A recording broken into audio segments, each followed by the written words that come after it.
Bonjour, c'est Damien. Au sommaire de cette vidéo, je vais te donner mon avis sur le livre du sorceleur numéro 7, qui est aussi le tome 5, qui se nomme La Dame du Lac. Bienvenue dans Parlons Lecture.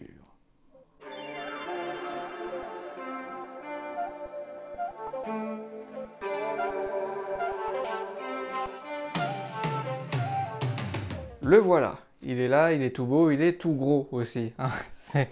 C'est un beau bébé. Ça sera une vidéo qui va surtout, donc il va spoiler, je vais spoiler. Je vais parler du livre et après je ferai une conclusion sur l'histoire du sorceleur, puisque ce livre finit l'histoire du sorceleur, mais j'arrive après, je parlerai après. C'est toujours écrit par Andrzej Sapkowski. Ça s'appelle Le Sorceleur, c'est le livre 7, donc le tome 5, et c'est traduit du polonais par Caroline Raspa-Dewez. C'est édité par Bragelonne en France et c'est imprimé par Aubin Imprimeur, un imprimeur français. Donc c'est toujours bien de mettre en avant quand c'est fait en France. Et ça fait à peu près 580 pages, je crois, de tête. 571 pages de lecture, enfin un petit peu plus, voilà, on va dire 575, j'arrondis, et il y a quand même des marges assez importantes ici et là.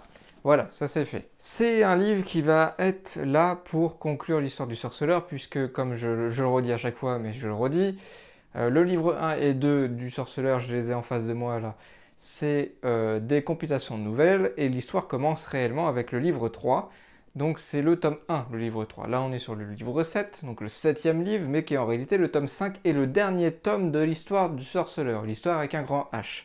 Puisque le livre 1 et le livre 2, et les deux autres livres qui sont sortis après, donc qui sert un peu de spin-off, et voilà, en racontant quelques histoires sur Gérald et en racontant son passé, ça compose pas l'histoire du sorceleur, ça fait partie de l'univers, un petit peu comme, je sais pas moi, si vous avez dans Le Seigneur des Anneaux, vous avez le Hobbit et le Seigneur des Anneaux, et vous avez d'autres livres, mais les autres livres ne mettent pas en avant l'histoire du Seigneur des Anneaux, c'est l'univers de la Terre du Milieu. Vous voyez ce que je veux dire? Pareil pour le Trône de Fer, vous avez Feu et Sang, vous avez la Chronique du Chevalier Errant, ça fait pas partie de l'histoire du trône de Fer, mais ça fait partie de l'histoire de l'univers. On va y arriver. Bah ça c'est pareil, là on est sur la fin de l'histoire du sorceleur, mais bien évidemment il y a d'autres livres après, il y a eu aussi le livre 1 et 2, qui eux ne font pas partie de l'histoire du sorceleur, mais de l'univers du sorceleur. Ce livre marque la fin de cette fameuse histoire, j'ai fait plein de parlons de lecture sur tous les livres du sorceleur que j'ai lus à l'heure actuelle, je ferai une petite pause avant de lire ce qui me reste. Qu'est-ce que j'en ai pensé? Je suis très moyen froid. C'est pas moyen chaud, c'est moyen froid, ça tire vers le négatif. Ça fait un petit moment que j'ai terminé le livre, mais je préférais faire une pause avant de faire le parlons lecture pour vraiment vous donner un avis beaucoup plus réfléchi. J'ai pas passé un très bon moment de lecture et je trouve que cette fin est un peu à l'image en fait du sorceleur, c'est-à-dire que c'est pour moi un peu surcoté. Voilà. Comme je l'ai dit, je vais d'abord parler du livre et après je vais faire une conclusion sur l'histoire du sorceleur. Bien évidemment, ce n'est que mon avis. Alors, ce livre est un peu bizarre parce que 50% de ce qui se passe dans le bouquin, c'est des choses qu'on n'avait jamais eues avant.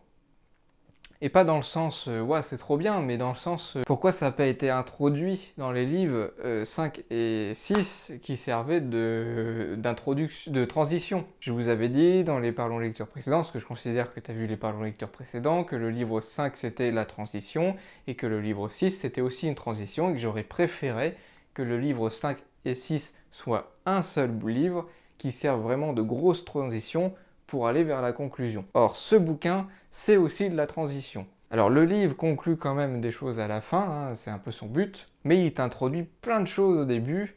On va dire, voilà, 50% du livre, c'est que de l'introduction, qui, à mon sens, aurait dû être introduit avant.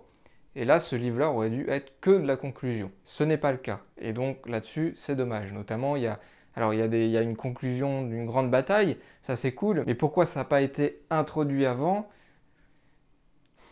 Voilà. Le livre 5 et 6 aurait dû être un seul livre qui aurait dû amener à une transition avec un suspense sur tous les arcs narratifs que l'histoire du sorceleur raconte pour être conclu dans ce livre-là. Pareil, il y a beaucoup de morts, beaucoup de personnes meurent.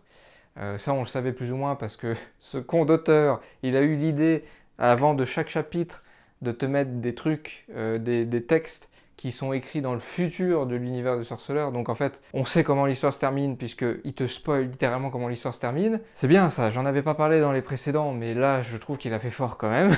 Donc il y a des persos qui meurent, mais qui meurent en un seul chapitre. C'est-à-dire, il s'est débarrassé de tout le monde en un seul chapitre. Et c'est pas non plus dans la mission la plus ouf, quoi. Je veux dire, cette mission-là, à part le sorcier qu'ils affrontent à la fin, honnêtement, moi je pensais même pas que c'était la mission finale, mais c'est la mission finale. Ils ont vécu des aventures plus dangereuses avant, dans les tomes précédents. Qu'est-ce que ça fout là, en fait? C'est nul. Enfin, la mission finale, c'est une mission banale. Alors tu vas me dire, c'est peut-être aussi ce qui rend la mission finale belle, c'est que c'est une mission parmi les autres. Il n'y a pas le... Je sais pas. Je trouve qu'il y avait plus de tension et de choses avant. Et là, conclure sur ça, je fais, oh, ouais. Alors il y a aussi une révélation, hein, la fameuse révélation du roi de Nilfgaard, qui est en réalité le père de Ciri. Je sais pas si c'était prévu de base. Tu sais, c'est un peu comme la sœur de Leia dans Star Wars. Je sais pas si c'était pas vraiment prévu à la base. Je sais pas si c'était prévu à la base, mais je pense que oui, parce qu'il y a pas mal d'indices dans les livres précédents qui te laissent sous-entendre que il y a des trucs qui sont un peu louches, mais ça se résolut un peu comme ça. Et en fait, moi, je m'attendais vraiment à une grosse bataille, un peu comme The Witcher 3 à la fin, où il y a vraiment un gros antagoniste, où il y a des choix importants à faire. Là, c'est genre... Bon, bah, ça se termine. J'en peux plus, j'ai fini l'histoire. Ok, bon, la révélation est sympa, mais dans le contexte et dans la manière de faire, je trouve que ça tombe un peu à plat. En ce qui concerne tous les autres personnages, après je vais vraiment parler de Geralt, Yennefer et Ciri, bah, ils sont pas très intéressants. Enfin, il y a ceux qui meurent, mais ça on le voyait venir. Il y a les autres qui sont réintroduits ou introduits, qui sont pas intéressants parce que c'est des persos qui n'étaient pas présentés ou très peu avant, ce qui fait que finalement on n'a pas d'attache. Donc c'est bien parce que ça permet de conclure certaines arcs narratives. Mais voilà, on retrouve d'autres persos aussi, mais on les retrouve vite fait. Ils n'ont pas vraiment d'impact sur l'histoire. Donc c'est dommage. En ce qui concerne Yennefer et Geralt, donc, ils vont réussir à retrouver Ciri. Ça se fait assez facilement, pour de vrai. Et bien évidemment, ils vont, si j'ai bien tout compris, ils vont mourir à la fin. Ça nous a été spoilé, bien sûr, dans le livre. Hein, ils te spoilent avant, donc tu sais qu'ils vont crever, et ils crèvent. Alors ils crèvent pas vraiment, mais en fait tu sais pas, c'est Ciri qui les emporte dans un autre truc. Je vais pas trop m'attarder sur Geralt et Yennefer, parce que honnêtement, ils sont un peu aux F dans le bouquin, enfin dans celui-là. Même si Geralt vient à la rescousse de Yennefer, Yennefer vient à la rescousse de Ciri, en fait, tout le monde se rassemble au même endroit. Personne n'est vraiment important dans le sens où Geralt est tout aussi important qu'Yennefer, qui est tout aussi important que le vampire, voilà. Alors que Geralt, quand même, c'est un peu celui-là avec qui tu commences plus ou moins l'histoire, donc ça serait bien... alors tu termines plus ou moins sur lui, mais... Avant de parler de vraiment du gros, c'est Ciri, je vais parler du truc de magicien, des magiciennes, pardon, que j'avais gueulé parce que j'avais dit que c'était un peu à l'encontre. Le fait qu'il y ait que des femmes magiciennes, ça allait à l'encontre de leur principe même de la création de cette sphère de magie où ils étaient là en mode non, mais on va pas prendre en compte les choix politiques, tout ça, on va sauver la magie. Dans ces cas-là, pour quelle raison tu refuses les hommes? C'est débile, ça va à l'encontre même de ton propre principe. Ça avait été expliqué dans le livre précédent où en fait ça commençait à se casser la gueule. Et là c'est proposé, et là on les remonte un peu en mode bah, c'est elles qui ont raison et tout. Alors désolé mais c'est des connasses. C'est des méchantes et elles ont raison. Et après elles sont dans le turfu, elles sont idolâtrées. Enfin je comprends pas, je comprends pas où l'auteur veut en venir avec ça. Et il y a un point où je comprends pas où l'auteur veut en venir, c'est avec Ciri. Je ne comprends pas ce personnage, à quoi il sert dans l'histoire. Alors à la fin, si j'ai bien compris, elle termine sa vie sur la Terre, notre Terre, si j'ai bien compris. En fait, elle a un pouvoir ancien qu'elle a totalement abandonné dans les livres précédents, qui aurait pu revenir, qui j'ai bien compris n'est pas revenu ou revient à la toute fin avec la licorne c'est un peu flou, je comprends pas trop. Et elle a un pouvoir un peu cheaté de voyager dans le temps et dans les dimensions, enfin, si je comprends bien, ce qui fait que elle aurait pu résoudre son problème en 2-2. Elle va dans le turfu, dans un monde où il y a des armes futuristes, elle revient avec un gros piston nucléaire et pouf pouf pouf. Voilà. Fini. Histoire finie, tout le monde est sauvé. Euh, c'est un peu le problème du pouvoir dans le temps. Et en même temps, il y a quelques trucs où j'étais content, ou quand un voyage dans un monde post-apo, avec des... Enfin, pas post-apo, mais genre apocalyptique, avec des petites puces qui contaminent tout, et qu'en revenant dans son monde, il y a la puce qui s'accroche et qui fout la merde après. J'ai trouvé ça sympa. C'est la conclusion... Merde, j'ai oublié le mot, mais c'est pas la conclusion, mais c'est ce qui va... C'est les actes, en fait. C'est les actes qui ont... C'est les conséquences du voyage dans le temps et des dimensions. Et ça, j'ai bien aimé ça. Notamment le fait aussi qu'elle retourne plusieurs fois sur la Terre qu'elle cherche, dans une temporalité précise. Et à chaque fois, et des fois, elle tombe dessus, elle est même pas loin de Gérald, mais elle pense que c'est pas bon et elle repart. Voilà, j'avais bien aimé ce bond-là. Le fait aussi qu'elle vienne sur Terre et qu'il y a un bout de journal, enfin voilà, j'ai trouvé ça sympa, mais quand il pense, c'est le pouvoir le plus pété, quoi. Je veux dire, comme je te dis, hein, elle va elle revient avec un piston nucléaire et puis voilà, hein, l'histoire est réglée, hein. Enfin, si j'ai bien compris, elle peut voyager où elle veut. Et je crois qu'elle récupère son pouvoir à la fin et elle sauve Gérald et Yennefer. Je n'ai pas trop compris. Mais surtout, je comprends pas le personnage en fait. Qu'est-ce qu'elle a appris? Alors là, je vois déjà les gros yeux des fans qui vont dire mais comment ça? Qu'est-ce qu'elle a appris? T'es con, t'es con! Mais bien sûr, elle a eu des aventures, mais t'as l'impression que Ciri, elle change. C'est pas le même personnage à chaque bouquin en fait. T'as l'impression que c'est un personnage différent tout le temps. Et tu sais pas ce qu'elle veut, tu sais pas ce que l'auteur veut raconter avec. Tu sens qu'il est un peu coincé avec son pouvoir. Tu sais pas trop ce qu'il veut en faire. Et même à la fin, t'es là en mode mais qu'est-ce qu'elle a apporté Ciri en fait dans l'histoire? Pas rien en fait. Elle a rien apporté. Et je comprends pas. Le vampire a apporté plus de choses. Régis, chercher son nom. Ouais, elle sert à rien Ciri. À part, en fait, Ciri, le seul truc à quoi elle sert, le seul truc qui justifie son existence, ça motive tous les autres persos. C'est un peu comme t'as une mallette remplie d'argent dans un film et en fait tous les personnages du film veulent retrouver la mallette pour avoir l'argent. Bah Ciri c'est ça, c'est juste une mallette avec un pouvoir et tout le monde veut Ciri pour le pouvoir. Et c'est tout. Et Ciri elle sert à rien d'autre. Ta gueule, elle sert à rien.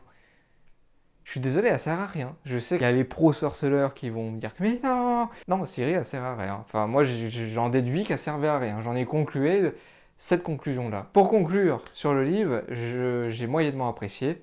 J'ai pas envie de dire que j'ai pas apprécié parce qu'il y a quand même des choses qui sont intéressantes dans le bouquin, mais pour moi, c'est pas à la hauteur de l'histoire du sorceleur. C'est une histoire qui est très débridée, enfin débridée dans le sens, c'est très cassé. Tu sais pas ce que l'auteur veut véritablement raconter avec ça. Je pense qu'il a été un peu surpris que ça fonctionne peut-être bien son histoire et que finalement, il avait peut-être pas prévu de raconter autant de choses avec. Ce qui me permet de faire la transition avec finalement, je vais vous parler je vais conclure pour le livre 3, 4, 5, 6, 7, donc du tome 1 au tome 5. C'est un peu bof, quoi. Pour moi, c'est surcoté, hein.